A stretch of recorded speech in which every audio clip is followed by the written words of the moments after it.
একদম না, পার্টির লোক এখানে না, এখানে আমি প্রশাসনিক লোক, আপনাকে নাও বলতে পারি। একদম সংগঠন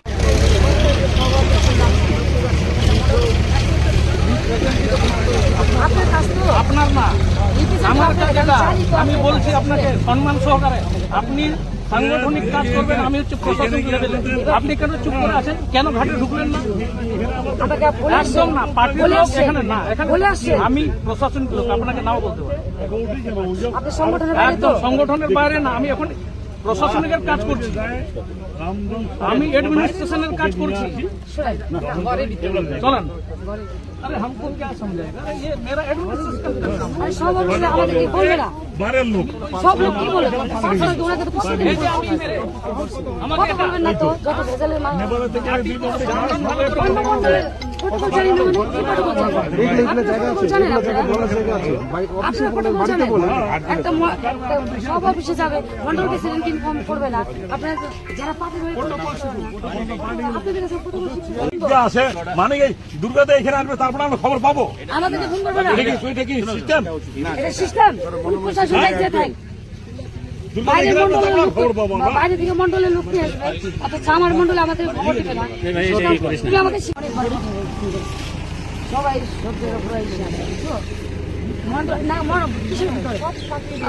কেন বালি।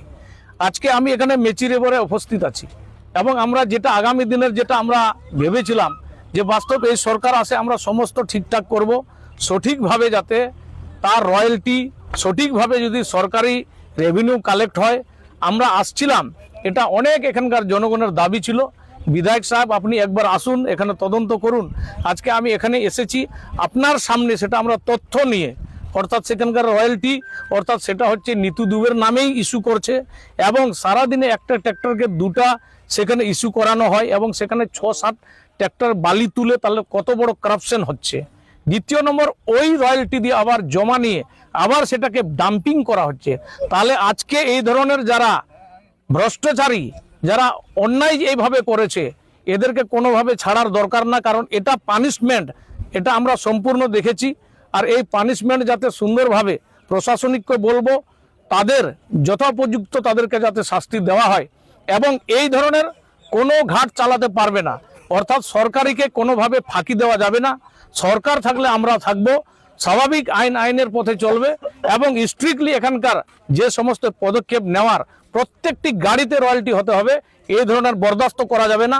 আমি ডিএমকে সেটা অবজেকশন করব এবং কালকে সিএম এর সঙ্গে আমার যদি সেটা, আমার হয়তো আগামী কাল বৈঠক আছে, আমি নিজের এই বিধানসভার কথাটাকে সম্পূর্ণভাবে বলবো, যাতে এই ধরনের শয়তানি বেঈমানি যারা চুরি এই বালু খাদানটাকে শেষ করে দিয়েছে, এই সমস্ত লোকের যাতে টেন্ডার ইমিডিয়েটলি খারিজ করা হোক এবং যথাযথ উপযুক্তভাবে সিস্টেম ওয়াইজ এখানে যাতে রেভিনিউ কালেক্ট হয় এবং প্রত্যেকজন রয়্যালটি এবং এখানকার এলাকাবাসী, অত্যন্ত দুঃখের বিষয়, এদেরকে 2500 টাকা এক ট্র্যাক্টর গাড়িতে তাদেরকে মাল মানে বিক্রি মানে কিনতে হচ্ছে এই লোকাল মানুষের।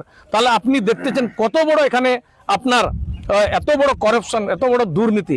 আমি আজকে বিএলআরও সাহেবকেও বলেছি এবং এখানকার যিনি প্রশাসনিক দায়িত্বতে আছে, এই যতক্ষণ না সেটা সিস্টেম ঠিক না হবে, এই আগামীকাল থেকে এই ঘাট বন্ধ থাকবে।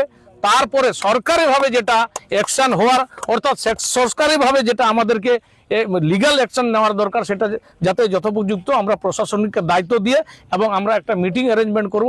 সেই মিটিংয়ে আমরা সমস্ত কি আছে না আছে আরও খতিয়ে দেখব, তারপর সেটা কবে ঘাট চালু হবে না হবে সেটা পরে হবে।